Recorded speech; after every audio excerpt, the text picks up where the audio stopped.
تو آج کا عنوان ہے حسن معاشرت. معاشرت کہتے ہیں زندگی گزارنا، مل جل کے ایک معاشرے میں رہنا.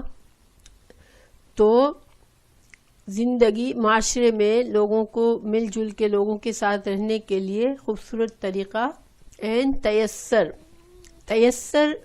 یا سین را سے ہے. یسر کہتے ہیں آسانی کو، ٹھیک ہے، آسانی. تو آسانی پیدا کرنا. پھر ستر عیوب کو ستر کہتے ہیں پردہ، لوگوں کے عیب پر پردہ رکھنا. طلب علم حاصل کرنے کی کوشش کرنا. اور عمل کی فضیلت، علم اور عمل کی فضیلت. بہت سے احکامات ہیں اس حدیث میں. عن ابی ہریرہ رضی اللہ عنہ، حضرت ابو ہریرہ رضی اللہ عنہ سے بیان ہے. عن النبی صلی اللہ علیہ وسلم، انہوں نے رسول اللہ صلی اللہ علیہ وسلم سے بیان کیا. قال، انہوں نے کہا، یعنی رسول اللہ صلی اللہ علیہ وسلم نے فرمایا، من جو نفسا کہتے ہیں، اس کا روٹ ورڈ ہے نون فاسا، نفسا. اس کا مطلب ہوتا ہے ہٹانا، کسی چیز کو دور کرنا، ٹھیک ہے. تو من نفسا یعنی جس نے کسی چیز کو ہٹایا، کسی چیز کو دور کیا.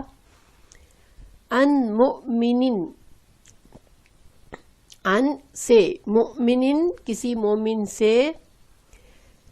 کربتن جو کہ کرب ہم اردو میں بولتے ہیں نا. کرب کیا ہوتا ہے؟ کسی کو پتہ ہے؟ کرب اردو میں بولتے ہیں ہم. کربلا بھی اسی سے ہے. کرب دکھ، تکلیف. ہاں ماشاءاللہ.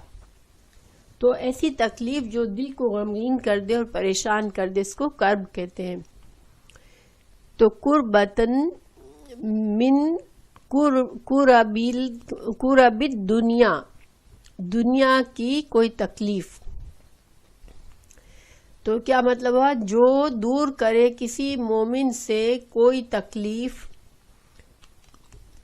جو دنیا کی تکلیف میں سے ہو، نفس اللہ، دور کرے گا اللہ، عنہ اس سے، کربتن ایک تکلیف، من کربی یوم القیامہ، قیامت کے دن کی تکالیف میں سے تکلیف دور کرے گا اللہ اس کے لیے، ٹھیک ہے.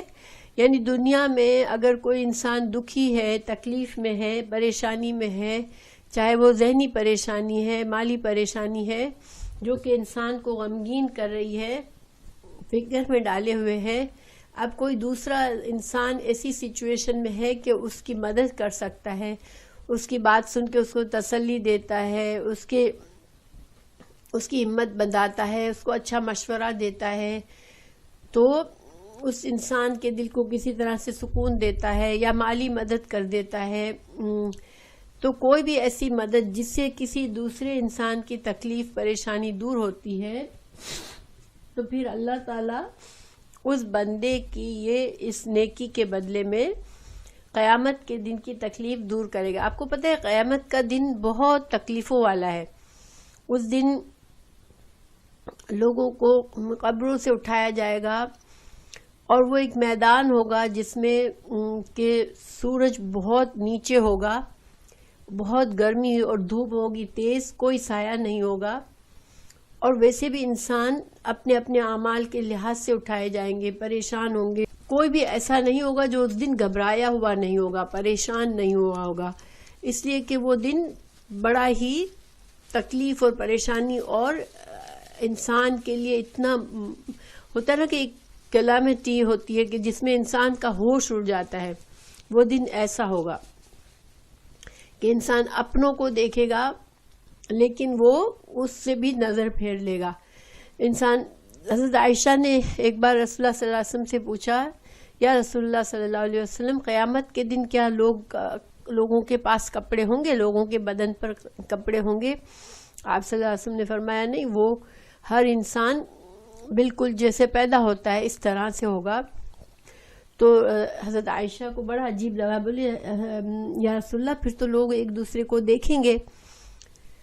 تو آپ نے فرمایا کہ وہ دن ایسا ہوگا کہ انسان کو کسی چیز کا ہوش نہیں ہوگا کہ وہ کسی اور چیز کی طرف دھیان دے. وہ بس اپنی پریشانی الجھن میں ہوگا کہ یہ کیا ہو گیا، میں کہاں ہوں، کیسے ہو رہا ہے، اپنی تکلیف پریشانی اور اپنے خوف میں ہوگا کہ اب کیا ہونے والا ہے.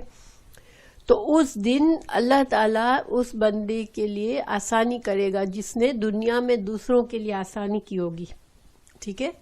وَمَن یسر، اور جو آسانی کرے، یسر ہوتا ہے آسان کرنا، علی معسرن، اور عسر عین سین را سے ہوتا ہے تنگی، تنگ دستی بھی ہو سکتا ہے کسی طرح سے تنگی، اور یا سین را آسانی.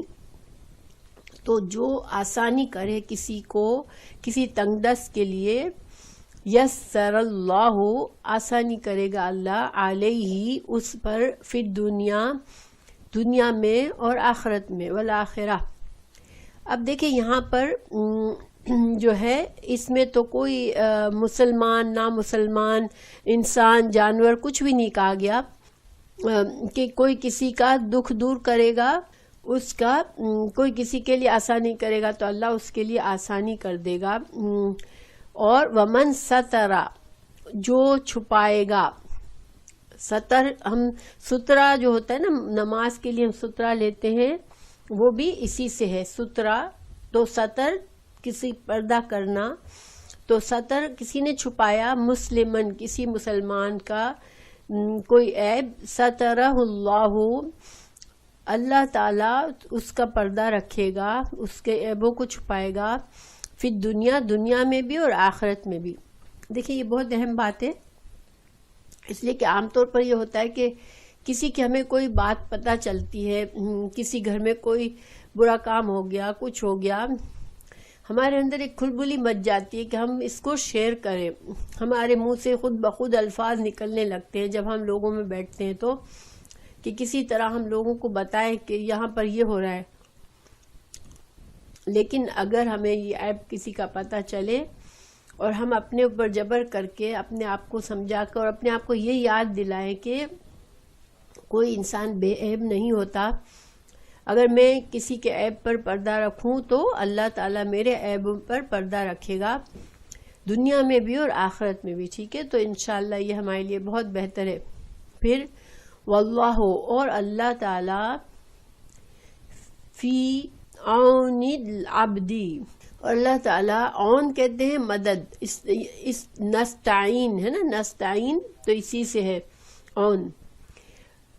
اللہ تعالیٰ مدد میں ہوتا ہے، یعنی مدد کر رہا ہوتا ہے، العبد ایک بندے کی، ماں جو، کان العبد جو بندہ ہوتا ہے، فی عونی اخیہ، فی عونی اخیہ اپنے بھائی کی مدد میں. یعنی ایک مسلمان کے ہم کوئی کسی معاملے میں بھی جب مدد کر رہے ہوتے ہیں تو اس سے اللہ سبحانہ تعالیٰ بھی ہماری مدد میں مصروف ہو جاتے ہیں، یعنی کہ اللہ تعالیٰ کی طرف سے ہمارے لیے بھی کسی کام میں مدد شروع ہو جاتی ہے.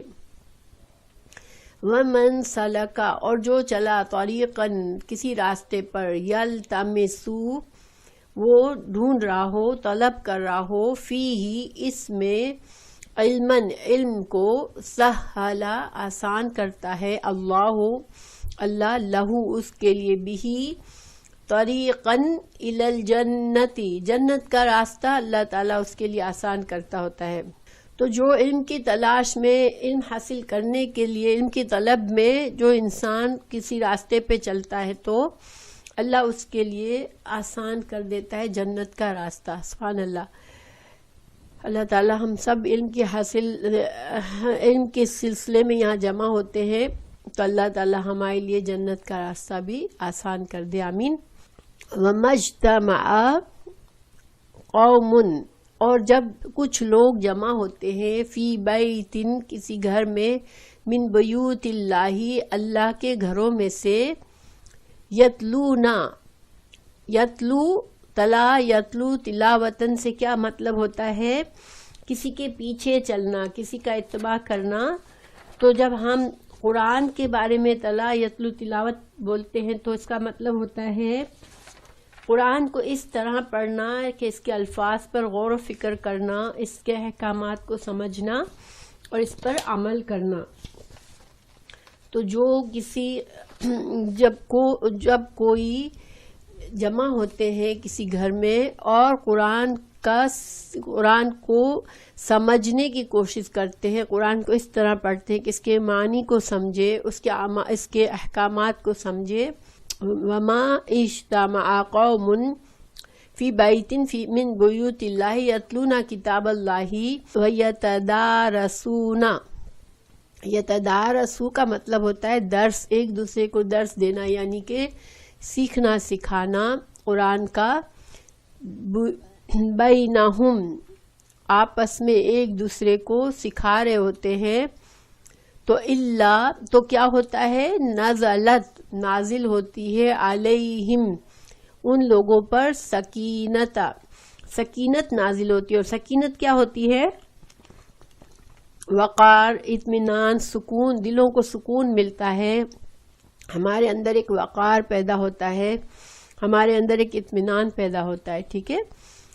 تو اللہ سبحانہ تعالیٰ ہمیں بھی اطمینان اور سکون نصیب فرمائے کہ ہم بھی یہی کوشش کر رہے ہیں کہ اللہ کی کتاب کو ہم پڑھنے اور سمجھنے کی کوشش کر رہے ہیں، اور ہم الحمدللہ ایک گھر میں نہیں بھی ہیں تو ہم اس انٹرنیٹ کے ذریعے ایک ساتھ جڑے ہوئے ہیں۔ اللہ تعالیٰ ہماری اس کوشش میں بھی برکت دے دے اور ہمیں بھی سکون اور اطمینان نصیب کرے۔ وغشیتہم الرحمہ، اور ان لوگوں کو اللہ کی رحمت ڈھانک لیتی ہے۔ غشی پردے کو کہتے ہیں، تو غشیت ان کو ڈھانک لیتی ہے، الرحمت، اللہ کی رحمت۔ وحفتہم الملائکۃ، حفہ کا مطلب ہوتا ہے گھیرے میں لے لینا، ٹھیک ہے؟ تو ملائکہ فرشتے ان لوگوں کو اپنے گھیرے میں لے لیتے ہیں۔ وذکرہم اللہ، اور اللہ تعالیٰ ان کا ذکر کرتا ہے، فی من، جو ان لوگوں میں، جو عندہ، جو اللہ کے پاس ہے۔ اللہ کے پاس کون ہے؟ اللہ تعالیٰ کن سے اللہ کے نزدیک کون ہوتا ہے؟ اللہ کے نزدیک فرشتے ہوتے ہیں، مقرب فرشتے ہیں اللہ کے، جو کہ اللہ کے نزدیک ہوتے ہیں۔ مومن تو ہوتا ہے، لیکن اللہ تعالیٰ ان مقرب فرشتوں میں جو اللہ کے عرش کے نزدیک رہتے ہیں، اللہ ان میں ذکر کرتا ہے اپنے ان بندوں کا جو کہ دنیا میں علم سیکھنے کے لیے جمع ہوتے ہیں، اللہ کی کتاب سیکھنے کے لیے جمع ہوتے ہیں۔ ومن بطأ بہ، بطأ کہتے ہیں پیچھے چھوڑ دینا، ٹھیک ہے؟ بطأ جو پیچھے رہ جائے، بہ عملہ، جو عمل میں پیچھے رہ گیا، یعنی کہ جس انسان نے نیک اعمال میں جو ان سب نیک اعمال جو ابھی بتائے جا رہے ہیں ان میں پیچھے رہ گیا، اپنا اخلاق کے لحاظ سے، اپنے اعمال کے لحاظ سے، اپنے دین سیکھنے سکھانے کے لحاظ سے جو انسان پیچھے رہ گیا، لم یسرع، نہیں اس کو آگے کرے گا، سرعت سے ہے یسرع، بہ نسبہ، اس کی نسب اس کو آگے نہیں کرے گی۔ یعنی کیا مطلب ہے کہ انسان اپنی نسب سے بھی مشہور ہوتا ہے نا کہ یہ تو فلاں خاندان کا ہے، یہ فلاں خاندان کا ہے۔ تو دنیا میں تو ایسے ہوتا ہے کہ لوگ بڑے خاندان کے، بڑی شہرت ہوتی ہے ان کی۔ آج کوئی اللہ کا نیک بندہ بہت سالوں سے نیکی کے کام کر رہا ہے، دین سیکھ رہا ہے، سکھا رہا ہے، اب اس کی کوئی اتنی عزت نہیں ہوتی جتنی ایک فلم اسٹار کی ہو جاتی ہے، یا کوئی بادشاہ، یہاں پر جو برطانیہ کے میں بادشاہ آتے یا کہیں اور بادشاہ آتے تو ان میں رائل فیملی کے لوگوں کی ہو جاتی ہے، وہ آگے بڑھ جاتے ہیں عزت میں اور لوگوں کی پہچان میں۔ لیکن اللہ کے نزدیک اور جو صبر یعنی کہ اجر کے لحاظ سے اور اللہ کی طرف عزت حاصل کرنے میں، وہ بندہ اپنی نسبت سے کوئی انسان اللہ کے نزدیک بڑا مقام نہیں حاصل کرے گا، اللہ کے نزدیک انسان کس چیز سے بڑا مقام حاصل کرے گا؟ اپنے نیک اعمال کے ذریعے، اپنے تقوی کے ذریعے، اپنے علم کے ذریعے انشاءاللہ وہ اللہ کے نزدیک بڑا مقام حاصل کرے گا۔ تو کیونکہ اللہ تعالیٰ نے تو ہمیں جہاں پیدا کیا ہے، اللہ نے پیدا کیا ہے، تو اللہ تعالیٰ ہمارے نسب سے ہم کو کوئی عزت نہیں دیتا، نسب میں ہمارا کوئی کمال نہیں ہوتا، وہ تو اللہ کی طرف سے دی ہوئی ہوتی ہے، لیکن ہمارے دل کا تقوی ہم کو، اور اللہ کا خوف کتنا ہے ہمارے دل میں، اور ہم جو بھی عمل کرتے ہیں ہمیں کیا احساس ہوتا ہے کہ اللہ تعالیٰ کے لیے ہم کر رہے ہیں، تو اس سے ہمیں نیک اعمال ہمارے قبول ہوتے ہیں اور اس کے ذریعے ہمارے درجات بلند ہوتے ہیں۔ اب ہم اس کو رواں ترجمہ پڑھتے ہیں اس حدیث کا۔ حضرت سید ابو ہریرہ رضی اللہ عنہ سے روایت ہے، نبی کریم صلی اللہ علیہ وسلم نے فرمایا، جو شخص کسی مومن کو دنیا میں تکلیف رفع کرے گا، اللہ تعالیٰ قیامت کے روز اس کی تکلیفوں میں سے تکلیف رفع کرے گا۔ جو شخص کسی تنگ دست پر آسانی کرے گا، اللہ تعالیٰ اس کے لیے دنیا اور آخرت میں آسانی فرمائے گا۔ جو شخص کسی مسلمان کے عیب پوشی کرے گا، اللہ تعالیٰ دنیا اور آخرت میں اس کی عیب پوشی فرمائے گا۔ اللہ تعالیٰ بندے کی مدد کرتا رہتا ہے جب تک بندہ اپنے بھائی کی مدد کرتا رہتا ہے۔ جو شخص طلب علم کی خاطر کوئی راہ چلے، اس کے عوض اللہ تعالیٰ اس کے لیے جنت کا راستہ آسان فرماتے ہیں۔ جب کچھ لوگ اللہ تعالیٰ کے کسی گھر میں کتاب اللہ کی تلاوت اور تعلیم کے لیے جمع ہوتے ہیں تو ان پر سکینت نازل ہوتی ہے، اللہ تعالیٰ کی رحمت انہیں ڈھانپ لیتی ہے اور اللہ تعالیٰ کے فرشتے انہیں گھیر لیتے ہیں، اور اللہ تعالیٰ ان لوگوں کا ذکر اپنے ہاں موجود مخلوق میں کرتا ہے، جسے خود اس کا عمل ہی پیچھے چھوڑ دے گا، اس کا نسب اسے آگے نہیں لا سکتا۔ یہ صحیح مسلم کی حدیث ہے۔ اچھا، اب ہم ایک ایک چیز پر تھوڑا سا غور کرتے ہیں۔ خدمت خلق، ٹھیک ہے، خدمت خلق یعنی کہ جو شروع میں باتیں بتائی کہ کسی کی تکلیف دور کرنا، کسی کے لیے آسانی کرنا، تو اس میں سب سے پہلے خدمت خلق کی فضیلت بیان کی گئی ہے، جو شخص دنیا میں کسی مومن کی تکلیف یا پریشانی رفع کرے گا، اللہ تعالیٰ قیامت کے روز اس کی تکلیف اور پریشانیوں کو رفع فرمائے گا۔ اس لیے عام انسانوں کے بالخصوص مسلمانوں کی خدمت کرتے رہنا چاہیے۔ اللہ تعالیٰ کی مخلوق حتیٰ کہ جانوروں پر بھی شفقت اور رحمت کرنے کا بھی بڑا اجر و ثواب ہے۔ دیکھیں، چھوٹے چھوٹے موقع ہوتے ہیں جس میں ہم لوگوں کے لیے کچھ اچھا کر سکتے ہیں، ٹھیک ہے۔ اگر ہم دھیان رکھیں، ہمارے ذہن میں یہ ہو کہ اللہ تعالیٰ میرے ہر عمل کو میرے ہر چھوٹے سے چھوٹے فیصلے میں بھی مجھے اللہ تعالیٰ اجر و ثواب دے گا، تو پھر ہم کانشیسلی اگر رہتے ہیں تو ہمیں ہزاروں ایسے موقع ملتے ہیں جس میں کسی کو ہم تکلیف میں، پریشانی میں دیکھتے ہیں، کسی کو چھوٹا سا بھی مدد کرنی ہے، کسی سے ایک اچھی بات، ایک لفظ اچھا کہہ دو، کسی کی پریشانی دکھ کو دور کر دو، تو یہ انشاءاللہ ہر چیز ہمارے لیے اللہ نے چاہا تو ہمارے لیے اجر و ثواب کا ذریعہ بنے گی، اور ہر چیز ہمیں اللہ کی طرف سے بیکاز ہر انسان محتاج ہوتا ہے۔ ہم یہ نہیں کہہ سکتے کہ مجھے کبھی پریشانی نہیں آتی، مجھے کبھی تکلیف نہیں آتی، تو اللہ تعالیٰ قیامت میں بھی اس شخص کی تکلیف اور پریشانی کو رفع کرے گا۔ اللہ تعالیٰ قیامت کا دن ہمارے لیے بہت آسانی والا کرے،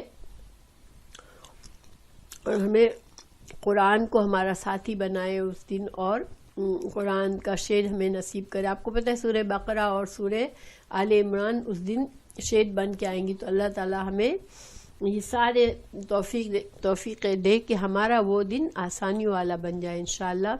اور ہم اگر کانشیس زندگی گزارتے ہیں اور اطراف میں لوگوں کو دیکھتے رہتے ہیں، کسی کو کسی طرح سے بھی ہم مدد کر سکتے ہوں کرتے ہیں، کسی کی پریشانی دور کر سکتے ہیں، تو انشاءاللہ یہ سارے کام ہمارے ضائع نہیں جائیں گے۔ چاہے وہ بندہ پلٹ کر ہمیں تھینک یو کہے یا نہ کہے، اللہ تعالیٰ ہمارے لیے آسانی کرے گا انشاءاللہ۔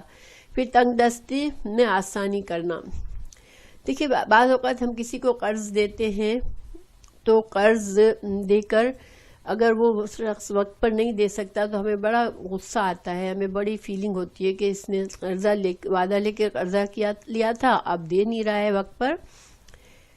لیکن ہو سکتا ہے وہ انسان واقعی میں تنگی میں ہو، تو اگر ہم ہمارے پاس اتنی وسعت ہے تو اگر ہم اس کی مہلت میں بڑا اضافہ کرتے ہیں اور اگر معاف کر سکتے ہیں تو قرض کو معاف کر سکتے ہیں تو اس میں بہت زیادہ اجر و ثواب ہے.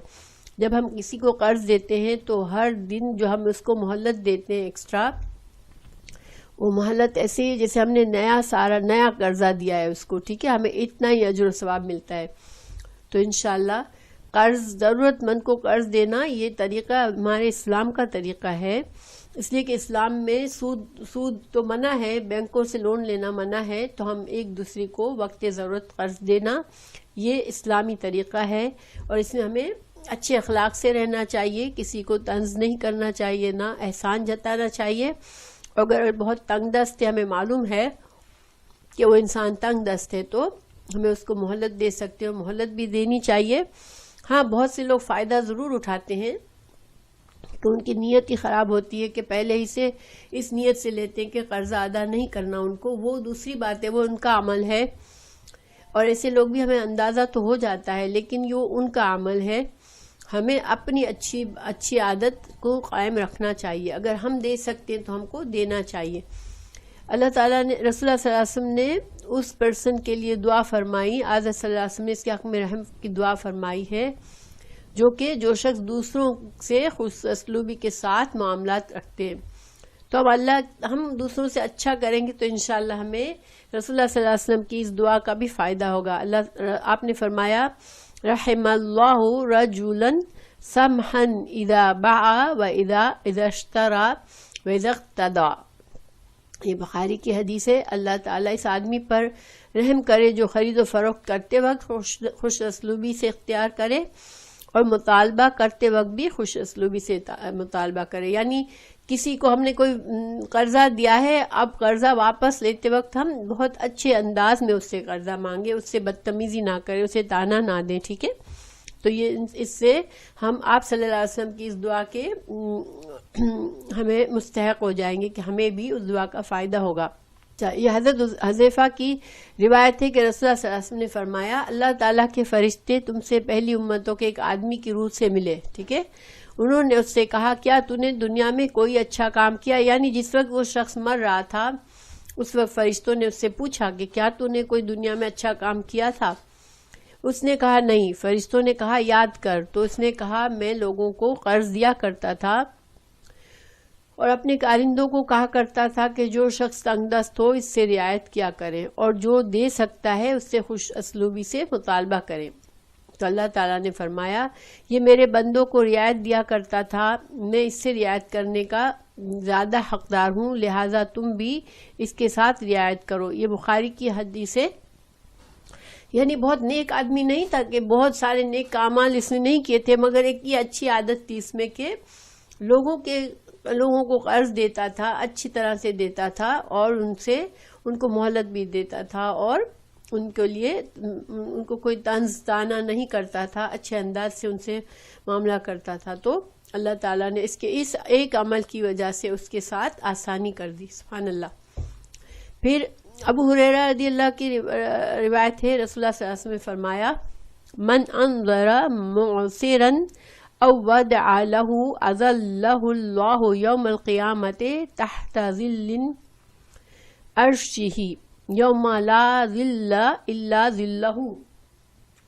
جو کوئی تنگ دست کی رعایت و مہلت دے اور اسے معاف کر دے تو اللہ تعالیٰ قیامت کے دن اسے عرش کا سایہ نصیب فرمائے گا، جس دن اس کے سائے کے علاوہ کسی اور چیز کا سایہ نہیں ہوگا. تو سبحان اللہ، یہ بھی قرض دینے والے اور مہلت دینے والے اور معاف کرنے والے کے لیے یہ ایک بہت بڑی خوشخبری ہے کہ اللہ کے عرش کا سایہ اس دن ملے گا. اس کو کین یو امیجن، اللہ کے عرش کا سایہ جس کو ملے گا وہ کتنا خوش نصیب ہوگا. اللہ تعالیٰ ہمیں ان لوگوں میں سے بنائے. کچھ ایسی نیکیاں ہیں جس کی وجہ سے اللہ تعالیٰ ان لوگوں کو، ایک حدیث میں ہے کہ یہ نیکیوں کی وجہ سے عرش کا سایہ ملے گا. اس میں یہ بھی ہے کہ ایک انسان صدقہ کرتا رہے اور اس طرح سے صدقہ کرے کہ اس کے اپنے بائیں ہاتھ کو پتہ نہ ہو کہ دائیں ہاتھ نے کیا صدقہ کیا ہے، یعنی کہ بغیر گنے بس وہ ضرورت مندوں کو دیتا رہے اللہ کی رضا حاصل کرنے کے لیے. تو یہ ایسے بندے کو بھی عرش کا سایہ ملے گا. اور ایک شخص جو بہت ہی اس کو بہت خوبصورت اور بہت امیر عورت، مرتبے والی عورت اس کو بلائے گی بدکاری کے لیے، اور یہ اللہ کے خوف سے منع کر دے گا، جیسے حضرت یوسف کا معاملہ ہے، تو اس کو بھی عرش کا سایہ ملے گا. اور بھی کچھ باتیں ہیں جو کہ 7 چیزیں ہیں جس سے انسان کو عرش کا سایہ ملے گا. اللہ تعالی ہمیں ان خوش نصیبوں میں شامل کریں، آمین. پھر آگے ہے قرآن میں اللہ سبحانہ تعالیٰ نے تلقین فرمائی ہے وَإِن كَانَ ذُو عُسْرَةٍ فَنَظِرَةٌ إِلَى مَيْسَرَةٍ وَإِن تَصَدَّقُوا خَيْرًا لَكُمْ إِن كُنتُمْ تَعْلَمُونَ. اگر تنگ دست ہے تو اسے آسانی و سہولت تک مہلت دو، اور اگر صدقہ کر دو تو تمہارے حق میں بہت بہتر ہے اگر تمہیں علم ہو. یہ بھی قرضے کے متعلق ہے یہ آیت کہ کسی کو قرضہ دے، اگر وہ تنگ دست ہے تو اس کو مہلت دے، اس کی مہلت جتنی بھی قرضے کی ہماری تھی وہ پاس ہو جائے تو بھی اسے تنگ نہ کریں. اگر ہم کر سکتے ہیں، ظاہری بات ہے کہ اگر ہمارے پاس اللہ نے اتنا دیا ہے کہ ہمارے لیے کوئی بڑی بات نہیں ہے تو ہمیں اس کو مہلت دینی چاہیے. اگر اس کو ضرورت ہے تو مہلت کی، اور وہ تنگ دست ہے تو اس کو مہلت دیں، اور اگر ہم اس کو صدقہ کر کے معاف کر دیں تو یہ اور بھی زیادہ بہتر ہے. تو بار بار دیکھیں قرضہ جو ہے نا، اسلام میں قرضہ دینا بھی ایک نیکی ہے، بیکاز انسان ضرورت مند جو ہے وہ اگر یہاں خاص طور سے اگر ہم کسی کو اس کے سود سے بچا سکتے ہیں قرضہ دے کر تو یہ ہمارے لیے بہت بڑی نیکی ہوگی. تو انشاءاللہ اللہ تعالی ہمیں توفیق دے، ہمیں اس قابل بھی بنائے کہ ہم لوگوں کو ان کی تنگ دستی میں مدد کریں. ابو قتادہ رضی اللہ نے کسی سے قرض واپس لینا تھا، انہوں نے مقروض کو تلاش کیا تو وہ چھپ گیا. بالآخر جب ملا تو کہنے لگا میں تنگ دست ہوں. ابو قتادہ نے کہا کیا واقعی؟ اس نے کہا ہاں. تو اللہ کی قسم میں بہت تنگ دست ہوں. تو ابو قتادہ نے کہا میں نے رسول اللہ صلی اللہ علیہ وسلم کو فرماتے ہوئے سنا تھا من سرہ ان ینجیہ اللہ من کرب یوم القیامت فلیونفس عن معسر او یدع عنہ. جسے یہ پسند ہو کہ قیامت کے دن اللہ تعالیٰ اس کی تکالیف رفع کرے، اسے چاہیے کہ کسی تنگ دست کو رعایت دے یا معاف کر دے. تو ابو قتادہ نے اپنا قرضہ اس کو معاف فرما دیا.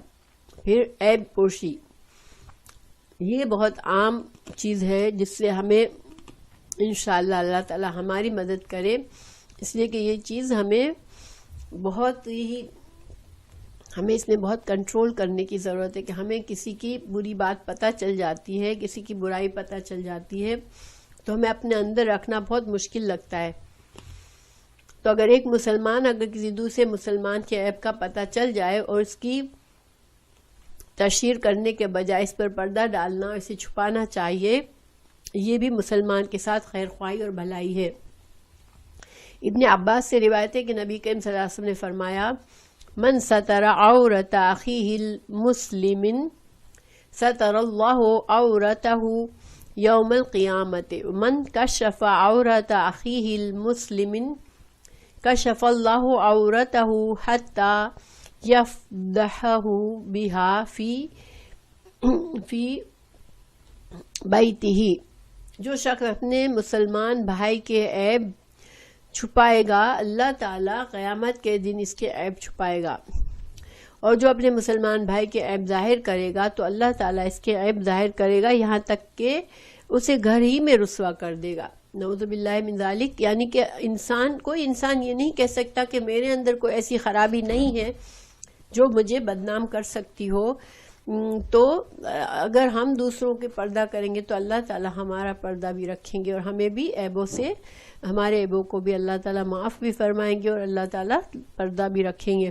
یہ بہت ہی بڑی بات ہے اور بہت اہم ہے اور بہت عام ہے کہ اس سے ہم اس سے بہت متاثر ہو جاتے ہیں.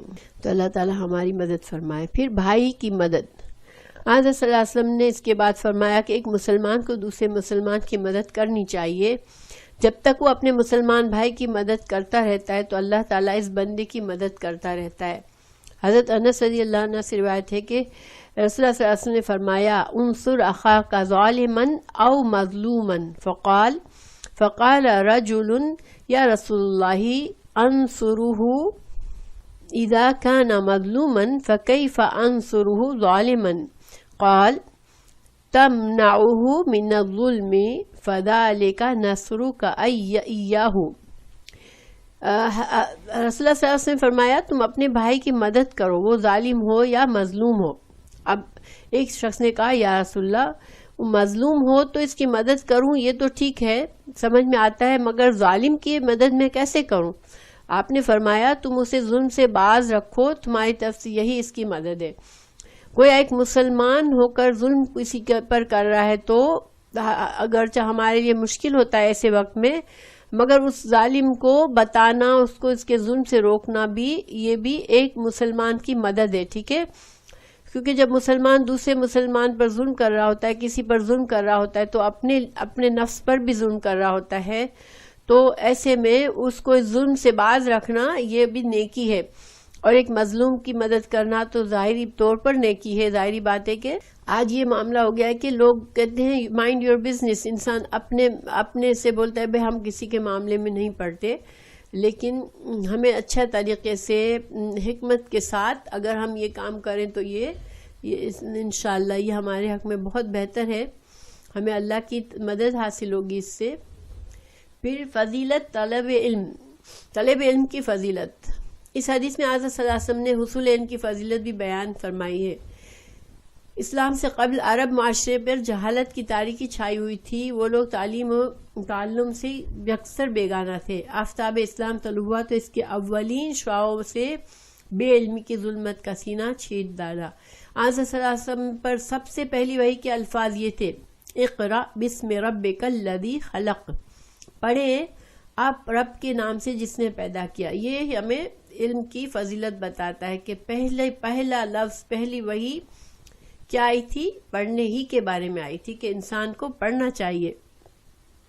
پھر علمہ القلم یہ جو ہے اقرأ بسم ربک الذی خلق خلق الانسان من علق اقرأ وربکم الاکرم علمہ بالقلم. تو دیکھیے پہلی ہی وحی میں علم کے بارے میں اللہ تعالیٰ نے ذکر فرمایا تھا اور حضرت آدم علیہ السلام کے ساتھ بناتے ہی کیا تھا اللہ نے آدم کی تخلیق کے بعد سب سے پہلا کام کیا کیا تھا کہ اس کو علم سکھایا تھا. تو علم جو ہے یہ اللہ تعالیٰ نے بندوں کے لیے علم جو ہے یہ بہت اہم چیز ہے.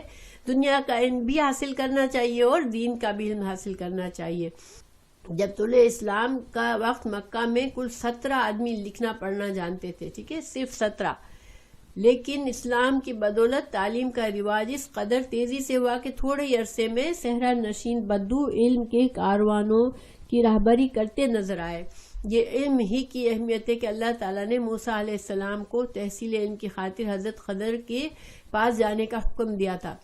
آپ کو پتہ ہے کہ صحابہ کرام خود آپ صلی اللہ علیہ وسلم بھی ظاہر لکھنا پڑھنا نہیں جانتے تھے تو صحابہ کرام نے مطلب جب علم اسلام کے بعد علم سیکھا اور کچھ ہی عرصے میں اس قابل ہو گئے کہ اتنی بڑی اسلامی سلطنت کے تمام معاملات وہ ڈیل کرتے تھے. ایک سلطنت کو ملک سے بیرونی ممالک سے بھی واسطہ پڑتا ہے اور سب سے علم کے بغیر جاہل انسان یہ سارے کام نہیں کر سکتا. تو اللہ تعالیٰ نے مسلمانوں کو بڑی عزت دی بعد میں لیکن اس میں علم کی بہت ضرورت تھی اور لوگوں نے علم سیکھا. جب جنگ بدر کہ جب قیدی آپ کو پتہ ہے جنگ بدر میں اللہ نے اسلام کو بڑی فتح دی تھی. 70 آدمی قیدی ہوئے تھے تو ان 70 میں سے سب فدیہ لے کر ان کو چھوڑا گیا مگر جن آپ صلی اللہ علیہ وسلم نے پوچھوایا کہ کس کو علم کس کو آتا ہے لکھنا پڑھنا کس کو آتا ہے قیدیوں میں سے تو جن کو لکھنا پڑھنا آتا تھا ان سے فدیہ نہیں لیا گیا بلکہ ان کا فدیہ کیا مقرر کیا کہ ان کو کہا گیا کہ تم ہمارے 10 آدمیوں کو لکھنا پڑھنا سکھا دو یہی تمہارا فدیہ ہے. تو سبحان اللہ پیسے لینے کے بجائے فدیہ کا اماؤنٹ لینے کے بجائے آپ نے کیا پریفر کیا کہ وہ ہمارے لوگوں کو لکھنا پڑھنا سکھا دے. تو علم جو ہے وہ بہت اہمیت ہے علم کی. اور جب جنگ احد میں جب مسلمانوں کے 70 لوگ شہید ہوئے، 70 صحابہ شہید ہوئے، تو آپ صلی اللہ علیہ وسلم نے ان کو دو کو ایک ایک قبر میں ڈالا، اور آپ نے کہا کہ جس کا قرآن کا زیادہ علم تھا اس کو آگے ڈالو اور پھر دوسرے کو بعد میں ڈالو. تو ایون اس میں بھی علم کی فضیلت تھی کہ علم کے لحاظ سے ترتیب رکھی گئی. تو واللہ عالم قبر میں جس کو زیادہ علم ہے اس کو پہلے ڈالا گیا، اور جس کو بعد میں، جس کا کم تھا اس کو بعد میں ڈالا گیا. تو اس میں بھی یعنی کہ یہ علم کی فضیلت جو ہے وہ ہمیں سوچنے پہ مجبور کرتی ہے کہ یعنی کہ جب فرشتے آئیں گے ہم سے سوال کرنے کے لیے، تو ہمارا یہ علم جو دین کا ہم سیکھ رہے ہیں انشاءاللہ یہ ہم کو ثابت قدمی یہ پیدا کرے گا ہمارے اندر، اور ہم فرشتوں کے سوالوں کے جواب دے سکیں گے. صحابہ کرام رضی اللہ عنہ ایک ایک حدیث کی تلاش میں مہینوں کا سفر کرتے تھے. یہ سفر کیوں کرتے تھے؟ دیکھیں صحابہ کرام کا یہ تھا کہ حدیث کا جو علم اگر آپ سیکھیں نا کس طرح جمع کیا گیا، کہ حدیث کا یہ نہیں ہوتا تھا کہ انسان چلتے پھرتے دو فرینڈز باتیں کر رہے ہیں، اور ایک نے کہا کہ یہ حدیث ہے اور دوسرے نے کہا اچھا یہ حدیث ہے چلو ٹھیک ہے. نہیں، وہ باقاعدہ سند تیار کرتے تھے، اور سند کے لیے ضروری کیا ہوتا تھا کہ انسان اس کے پاس جاتا تھا جو کہ اس یعنی کہ حدیث کا جس نے رسول اللہ صلی اللہ علیہ وسلم سے سنی ہے ڈائریکٹ، ٹھیک ہے، یا رسول اللہ صلی اللہ علیہ وسلم کے صحابی سے ڈائریکٹ سنی ہے، باقاعدہ ان کا اسٹوڈنٹ مشہور ہے کہ ہاں یہ کسی صحابی کا اسٹوڈنٹ تھا، حدیث سیکھتا تھا. تو وہ پھر سفر کر کے جاتے تھے، حالانکہ حدیث ان کو پتہ چل جاتی تھی. جیسے میں کہیں جا رہی ہوں، کسی نے مجھے بتایا کہ یہ حدیث ہے، تو اور یہ حدیث کس کی ہے؟ تو بولا کہ وہ فلاں صحابی کے شاگرد کی ہے. اچھا، تو پھر وہ اس شاگرد کے پاس خود سفر کر کے اس سے یہ حدیث سنتے تھے، پھر اپنی سند سے آگے بتاتے تھے. کیونکہ حدیث کے علم میں یہ ضروری تھا کہ جو بھی حدیث کے علماء تھے وہ اپنی سند بتاتے تھے کہ میں نے فلاں استاد سے سیکھا، اس میرے استاد نے کے استاد فلاں تابعی تھے، فلاں تابعی کے استاد فلاں صحابی تھے، فلاں صحابی کے استاد رسول اللہ صلی اللہ علیہ وسلم تھے. تو اس وجہ سے وہ مہینوں تک سفر کر کے اپنی سند کو چھوٹے سے چھوٹا بنانے کے لیے، امام بخاری جو ہے ان کا کیا طریقہ تھا کہ وہ آپ اگر بخاری پڑھیں تو سند میں بہت مختصر سی سند ہوتی ہے، یعنی چار لوگ ہیں اور رسول اللہ صلی اللہ علیہ وسلم کا نام آ گیا، 5 لوگ ہیں اور رسول اللہ صلی اللہ علیہ وسلم کا نام آ گیا. تو وہ یہ بھی بڑے فخر کی بات ہوتی تھی کہ کس کی سند میں مختصر سے مختصر واسطہ ہے رسول اللہ صلی اللہ علیہ وسلم سے.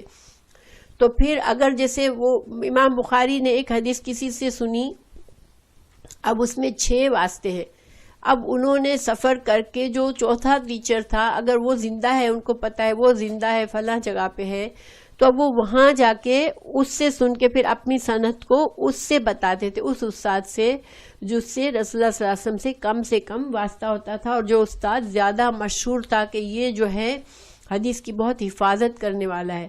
تو اس طرح سے حدیث کی حفاظت ہوتی تھی. تو یہاں پر بتایا جا رہا ہے کہ صحابہ کرام ایک حدیث کی تلاش میں مہینوں کا سفر طے کرتے تھے. کثیر بن قیس کا بیان ہے کہ وہ دمشق کی مسجد میں حضرت ابو دردہ کی خدمت میں بیٹھا تھا کہ ایک شخص آیا.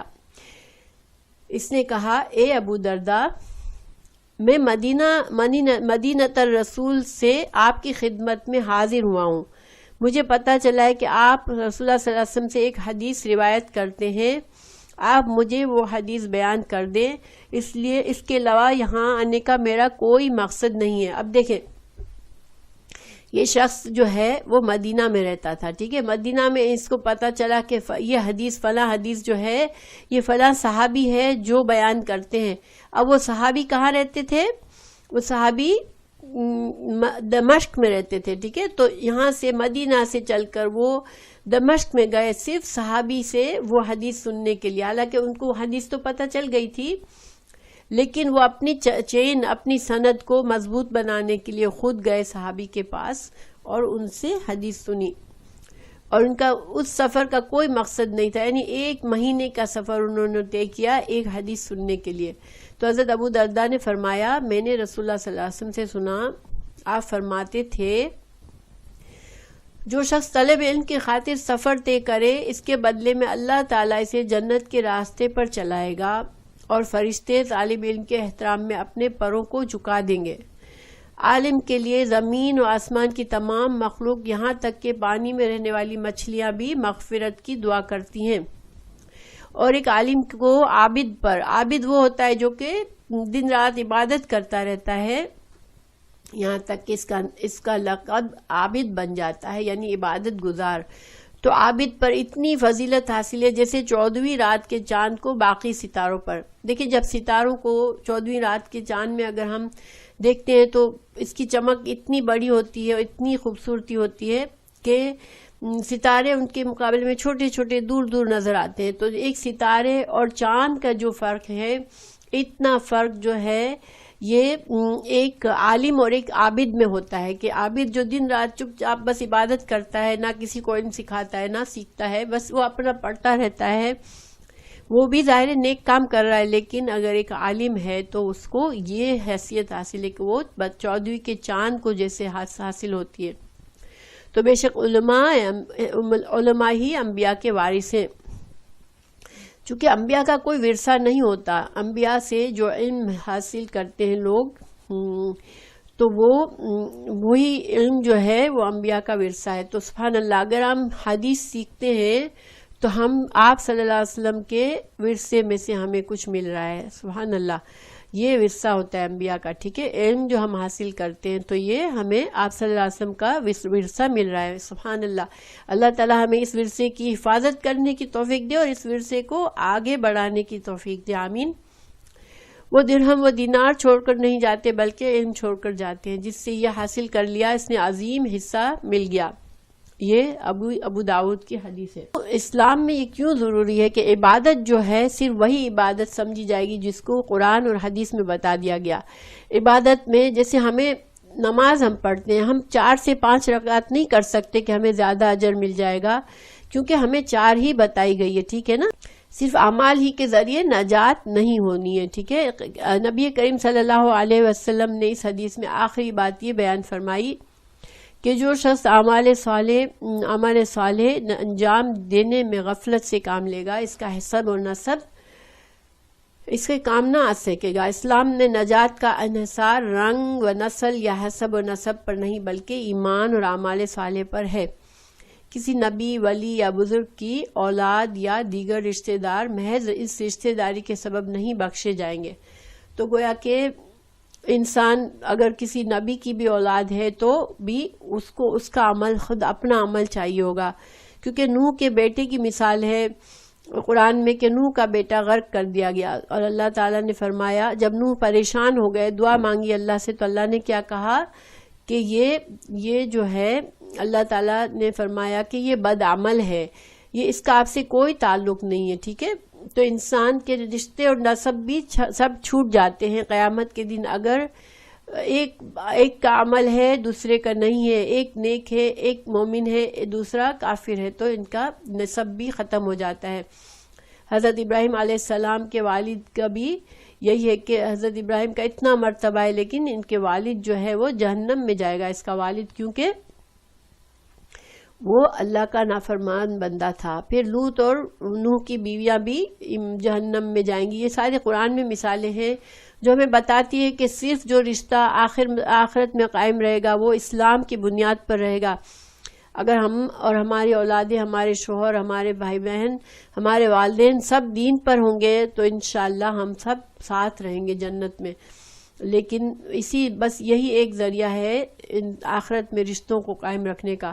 جب رسول اللہ صلی اللہ علیہ وسلم نے اپنے خاندان کو دین کی دعوت دینے کے لیے جمع کیا تو آپ نے یہی کہا تھا، ایک ایک بندے کا نام لیا، اے میری پھوپھی، اے میری بیٹی، اے میرے چچا، سب کے نام لے کر کہا کہ دیکھو میں تم کو آخرت میں کوئی کام نہیں دے سکوں گا اگر تم اسلام میں نہیں داخل ہوں گے۔ تو یہ صحیح بخاری کی حدیث ہے۔ تو اللہ تعالی ہمیں نیک اعمال کرنے والا بنائے اور ہم اس تکیہ پر نہ بیٹھے کہ ہم تو بس ایک مسلمان گھر میں پیدا ہو گئے تو ہم جنت میں جائیں گے، بلکہ ہمیں اپنے اعمال کی فکر کرنی چاہیے۔ یہی خرابی بنی اسرائیل میں بھی تھی کہ بس وہ اپنے نسب پر بیٹھے ہوئے تھے کہ اور حضرت عیسیٰ کی ماننے والے اس پر ہیں کہ حضرت عیسیٰ کی وجہ سے وہ جنت میں جائیں گے، لیکن کوئی کسی کی وجہ سے جنت میں نہیں جائے گا، ٹھیک ہے؟ سب انسان آدم کے اولاد ہیں، ان میں فرق مراتب صرف تقویٰ کی بنیاد پر ہے۔ جس کا زیادہ تقویٰ وہی، اور قیامت کے دن بھی ایمان، اعمال اور عقائد کے لحاظ سے لوگوں کی گروہ بندی ہوگی، یعنی لوگ ان کے ساتھ اٹھائے جائیں گے جن سے ان کا ایمان اور عقائد اور ان کے اعمال ملتے ہوں گے، ان کے ساتھ گروہ بندی ہوگی، نہ کہ خاندانوں کی الگ الگ سے اٹھایا جائے گا حسب و نسب کے اعتبار سے انہیں نہیں، کیونکہ اسلام میں عظمت اور فضیلت کا معیار تقویٰ ہے اور پرہیزگاری ہے۔ کنبہ، قبیلہ، خاندان، یہ ساری چیزیں نسل، امارت، غربت وغیرہ اللہ تعالیٰ کے ہاں کوئی اہمیت نہیں رکھتے، اس لیے اس بات پر توجہ دلاتی کہ حدیث میں فرمایا جسے خود اس کے عمل ہی نے پیچھے چھوڑ دیا، اس کا حسب اور نسب اسے آگے نہیں لا سکتا۔ تو اگر اولاد ایمان اور اعمال صالحہ سے متصف ہوگی تو پھر اولاد کی نیکی والدین کے رفع درجات کا باعث ہوگی۔ ایک جگہ پر ہمیں اجازت ملی ہے، وہ یہ ہے کہ اگر اولاد نیک ہے وہ والدین کے لیے دعائیں کرتی رہے گی اور نیک اعمال کرتی رہے گی، اور والدین مسلمان تو تھے مگر جیسے اب اعمال بچوں کا نیک اعمال اور زیادہ ہیں تو والدین کو اس سے فائدہ ملتا رہے گا اور ان کے درجات بلند ہوتے رہیں گے، ٹھیک ہے؟ تو یہ سورہ طٰہٰ کے میں اس کی صراحت موجود ہے، سورہ طور میں۔ تو ٹھیک ہے انشاءاللہ